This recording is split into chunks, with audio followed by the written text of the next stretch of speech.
Hello everyone, welcome back to our channel.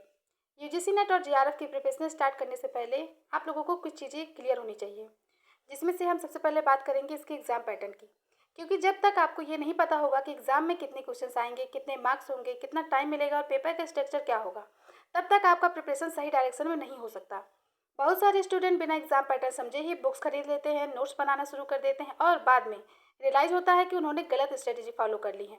इसीलिए आज की इस वीडियो में हम यूजीसी नेट के एग्ज़ाम पैटर्न और मार्किंग स्कीम को बिल्कुल जीरो से डिटेल में समझेंगे। तो बिना किसी डिले या लेट किए हुए चलिए शुरू करते हैं आज का ये सेशन, जिसमें फर्स्ट पॉइंट रहेगा एग्ज़ाम का स्ट्रक्चर। सबसे पहले समझिए, यूजीसी नेट का एग्ज़ाम कंप्यूटर बेस्ड टेस्ट यानी सीबीटी मोड में कंडक्ट होता है। इसका मतलब आपको पेपर और पेन नहीं दिया जाता, आपको कंप्यूटर स्क्रीन पर क्वेश्चन दिखते हैं और वहीं से आंसर सेलेक्ट करने होते हैं। एग्ज़ाम में 2 पेपर्स होते हैं, जैसा कि इसके पहले मैंने एक वीडियो बना रखा है, उसमें मैंने इसे डिटेल से समझा हुआ है, पेपर 1 और पेपर 2 के बारे में। अगर आपने उसे नहीं देखा है तो उसे बिल्कुल जाके देख सकते हैं। इससे आपका बेसिक बहुत अच्छे से क्लियर हो जाएगा, उसमें क्या पैटर्न है, कैसे क्लियर करें, वो सब भी आपका डाउट सब कुछ कन्फर्म हो जाएगा। सबसे इम्पॉर्टेंट बात, ये दोनों पेपर्स अलग अलग नहीं होते, दोनों एक ही सिटिंग में होते हैं, बीच में कोई ब्रेक नहीं मिलता, इसलिए स्टेमिना और कंसंट्रेशन दोनों बहुत इंपॉर्टेंट होते हैं। तो दोस्तों, अब हम बात करते हैं पेपर 1 की पैटर्न के बारे में। पेपर 1 सभी स्टूडेंट के लिए कंपलसरी होता है, चाहे आप हिंदी से हो, ज्योग्राफी से हो, कॉमर्स से हो या किसी भी सब्जेक्ट से हो। पेपर 1 सबके लिए सेम होता है। इसमें टोटल 50 क्वेश्चन आते हैं, हर क्वेश्चन में 2 मार्क्स मिलता है, इसलिए टोटल मार्क्स हमारे हो जाते हैं 100। पेपर 1 का ऑब्जेक्टिव होता है आपकी इसमें teaching aptitude, research aptitude, logical reasoning, communication, ICT, data interpretation, higher education और साथ साथ इन्वायरमेंट और रीडिंग कॉम्प्रिहेंशन जैसे स्किल्स एवेल्यूएट करना रहता है। अब बात करेंगे पेपर 2 के पैटर्न की। तो पेपर 2 आपके पोस्ट ग्रेजुएशन सब्जेक्ट पर बेस्ड होता है। अगर आपने एमए हिंदी किया है तो हिंदी, अगर ज्योग्राफी किया है तो ज्योग्राफी, अगर कॉमर्स किया है तो कॉमर्स। पेपर 2 में टोटल 100 क्वेश्चन होते हैं, हर क्वेश्चन 2 मार्क्स का होता है, टोटल मार्क्स इस प्रकार 200 मार्क्स का हो जाता है। यही पेपर सिलेक्शन में सबसे इंपॉर्टेंट रोल प्ले करता है, इसलिए इस पेपर को अच्छे से पढ़िए, क्योंकि ये आपका सब्जेक्ट रहा है तो इस बारे में और अच्छे से पढ़ सकते हैं आप। अब बात करेंगे इसके टोटल मार्क्स के बारे में, क्योंकि अब दोनों पेपर्स को कंबाइन करके देखते हैं। पेपर 1 50 क्वेश्चन और 100 मार्क्स, पेपर 2 100 क्वेश्चन और 200 मार्क्स।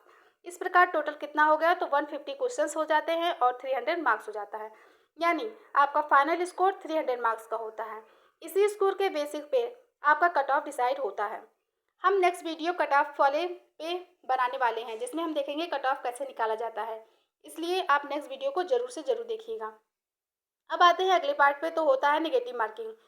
क्योंकि क्या यूजीसी नेट में नेगेटिव मार्किंग होता है? आंसर है नहीं, यूजीसी नेट में नेगेटिव मार्किंग नहीं होती है। अगर आंसर गलत हो जाता है तो कोई मार्क्स डिडक्ट नहीं होता है, लेकिन इसका मतलब ये नहीं है कि बिना सोचे समझे या बिना पढ़े ही आप रैंडम गेस कर दें, ये सही नहीं है। आपको अगर गेस करना है तो एजुकेटेड गेस और एलिमिनेशन टेक्निक का यूज़ करिए, इससे आपके आंसर सही हो जाएंगे।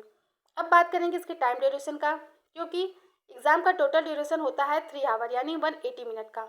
इस 3 घंटे के अंदर ही आपको पेपर 1 और पेपर 2 दोनों देना होता है, कोई एक्स्ट्रा टाइम या ब्रेक नहीं दिया जाता। इसलिए प्रैक्टिस के दौरान भी आप 3 आवर मॉक टेस्ट जरूर लगाइएगा, 3 घंटे बैठ के ही आप प्रैक्टिस करिएगा। इससे आपका पेपर के लिए 3 आवर बैठने का फॉर्म भी तैयार हो जाएगा और प्रैक्टिस भी हो जाएगी। अब इसके हम स्मार्ट टाइम मैनेजमेंट के बारे में बात करेंगे, क्योंकि एक स्मार्ट स्ट्रेटजी ये हो सकती है, जैसे कि पेपर 1 को लगभग 45 से 60 मिनट में कंप्लीट करने की प्रैक्टिस करिए। उसके बाद आप पेपर 2 के लिए 120 से 135 मिनट तक आप रखिए। सबसे पहले इजी क्वेश्चन सॉल्व करने की कोशिश करिए, जो क्वेश्चन डाउटफुल लगे या टफ लगे उन्हें मार्क करके बाद में वापस आइए। आखिरी 10 के 15 मिनट में सिर्फ रिव्यू के लिए बचाइए, ये हैबिट एग्ज़ाम के दिन बहुत हेल्प करेगी।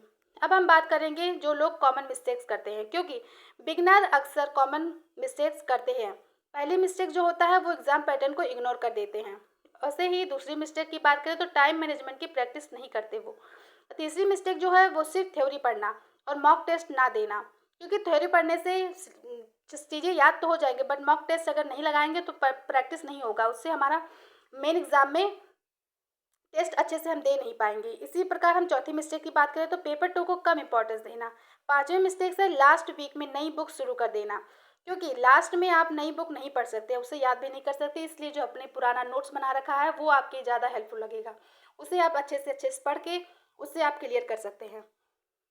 तो दोस्तों, आज हमने डिटेल में समझा कि यूजीसी नेट का exam pattern, marking scheme, question distribution, time duration और स्मार्ट टाइम मैनेजमेंट क्या है। अगर आप बिगनर हैं तो सबसे पहले एग्जाम को समझिए, उसके बाद इस प्रिपरेशन को शुरू कीजिए। अगर ये वीडियो आपको हेल्पफुल लगा हो, यूज़फुल लगा हो तो लाइक ज़रूर करिए, अपने फ्रेंड के साथ शेयर करिए और चैनल को सब्सक्राइब करना बिल्कुल मत भूलिए। कमेंट करके बताइएगा कि आप किस सब्जेक्ट से यूजीसी नेट की प्रिपरेशन कर रहे हैं। मैं उस सब्जेक्ट के लिए भी डिटेल वीडियो लेकर आऊँगी। मिलते हैं नेक्स्ट वीडियो में, तब तक के लिए thank you, keep learning, keep growing and all the very best for your UGC net and JRF preparation.